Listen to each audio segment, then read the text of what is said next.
ख़ास बात है उत्तराखंड में कि यहाँ का युवा जो है वो काबिलियत बहुत रखता है।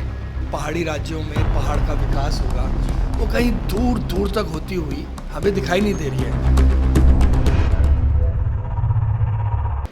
नमस्कार, स्वागत है आपका न्यूज़ जंक्शन 24 में और मैं हूं आपके साथ संजय प्रसाद।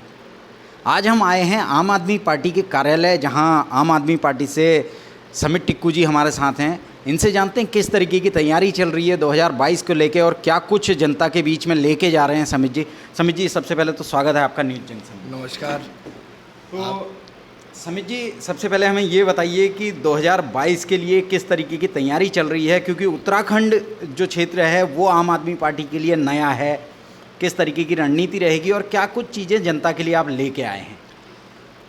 संजय भाई, 2022 एक मिशन को लेके हम लोग चल रहे हैं और वो मिशन है उत्तराखंड में उन्नति, उपलब्धि, रौनक और समृद्धि का मिशन।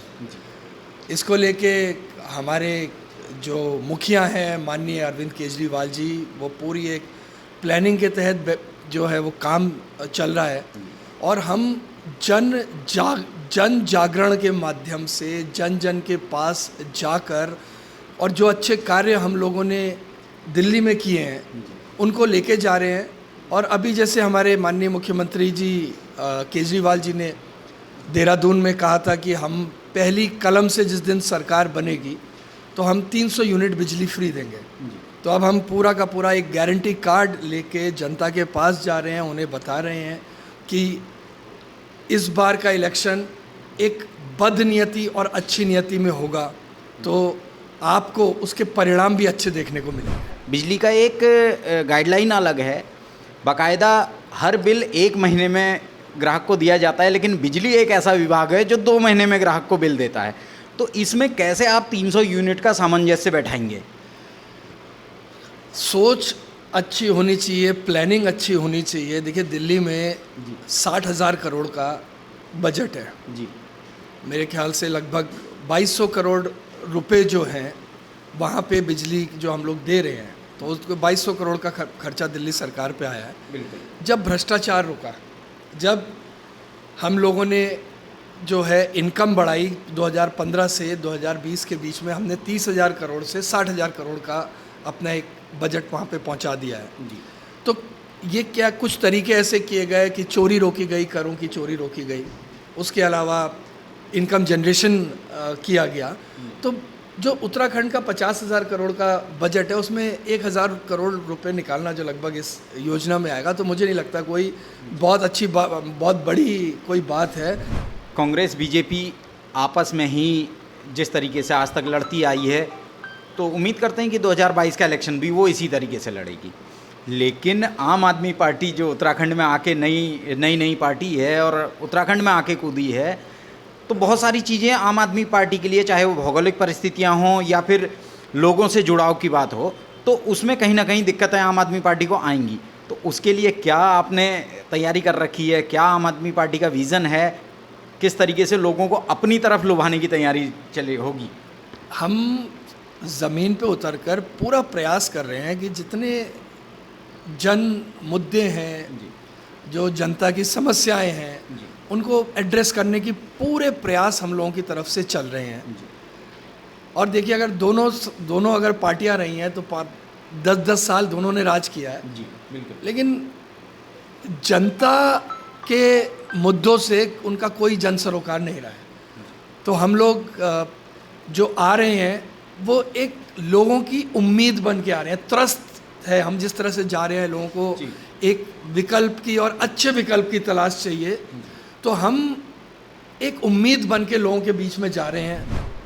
तो राजनीतिक जो उठापटक अभी उत्तराखंड में चल रही है, चाहे वो बीजेपी में चल रही हो चाहे कांग्रेस में चल रही हो, बीजेपी में अभी हाल में ही कुछ इस्तीफे हुए हैं, तो किस तरीके से देखते हैं उन इस्तीफों को? क्या कारण मानते हैं उनका? अब देखिए, अब जो दोनों ही पार्टियां हैं जी, मेरे हिसाब से विजन दोनों के पास नहीं है किसी भी चीज़ को लेके। आप किसी भी चीज़ को अगर हम कोई चीज़ रखेंगे तो हम उसके साथ एक लॉजिक के साथ रखेंगे। बिल्कुल। तो दोनों ही पार्टियों में कोई इस तरह के विजन नहीं है और ये एक क्या कहना चाहिए, नूरा कुश्ती की तरह चीज़ें हो रही हैं कि रस्साकशी हो रही है कि ठीक है ये पावर एक दूसरे को दिखाने की ये सारी की सारी कोशिश हो रही है। और जो काम किया है भाजपा ने, तो मैं तो कह रहा हूँ कि सबसे पहली चीज़ कि इस चुनावों में वो कार्यकर्ता मुंह क्या दिखाएंगे जनता को। बड़ी चीज़, एक ख़ास बात है उत्तराखंड में कि यहाँ का युवा जो है वो काबिलियत बहुत रखता है, लेकिन उसे प्लेटफॉर्म अभी तक नहीं मिल पाया। अभी हम बहुत जल्दी अगर आप देखेंगे तो एक रोज़गार पे भी एक गारंटी कार्ड लेके आने वाले हैं जी। कि हम इतने रोज़गार हर विधानसभा में उपलब्ध कराएंगे, उसके लिए पूरा का पूरा एक प्लानिंग चल रही है। हाल में ही कल एक घटना सामने आती है, उत्तराखंड में स्थित जागेश्वर धाम विश्व प्रसिद्ध धाम है, वहाँ एक सांसद हैं बीजेपी के, तो उनके द्वारा पुजारी के साथ और वहाँ के स्टाफ के साथ अभद्रता की जाती है, तो क्या मानते हैं इसको? मैं मानता हूँ कि ये सत्तासीन भारतीय जनता पार्टी के जो मंत्री, जो विधायक, जो एमपी हैं, वो निरंकुश होने के साथ साथ संवेदनहीन भी हो चुके हैं। आम आदमी पार्टी किन किन चीज़ों को प्रमुखता से देखती है? संजय भाई, उत्तराखंड की अगर हम बात करें तो 21वां साल हो रहा है, बचपन से और यौवन पे हम लोग युवा हो चुके हैं जी। लेकिन एक परिकल्पना करी थी हमने कि उत्तर प्रदेश से अलग होके पहाड़ी राज्यों में पहाड़ का विकास होगा, वो कहीं दूर दूर तक होती हुई हमें दिखाई नहीं दे रही है। एक मूलभूत सुविधाएं अगर हम देखें, चाहे वो स्वास्थ्य हो, चाहे वो शिक्षा हो, चाहे वो रोज़गार हो, चाहे वो बिजली पानी हो, किसी भी चीज़ में अगर आप देखेंगे तो कोई ऐसा काम नहीं हुआ है। और अगर हम प्रैक्टिकली देखें कि सन 2000 या सन 1999 में क्या हुआ है और आज क्या हो रहा है, तो कई चीज़ों में हम ऐसा पाएंगे शायद हम आगे बढ़ने की बजाय पीछे बढ़ रहे हैं। तो समित जी, बहुत बहुत शुभकामनाएं आपको 2022 के लिए, और साथ ही उम्मीद करते हैं कि उत्तराखंड को एक बेहतर कल मिलेगा, उत्तराखंड के युवाओं को एक बेहतर कल मिलेगा, जिसकी तलाश में शायद पिछले 20-21 वर्षों से यहाँ के युवा और लोग घूम रहे हैं, भटक रहे हैं। तो एक नई उम्मीद बन के आम आदमी पार्टी उत्तराखंड के लिए आई है और उम्मीद करते हैं कि इसके सकारात्मक परिणाम हमें देखने को मिलेंगे। सब्सक्राइब करें हमारा YouTube चैनल न्यूज़ जंक्शन 24 और बेल आइकन दबाना ना भूलें।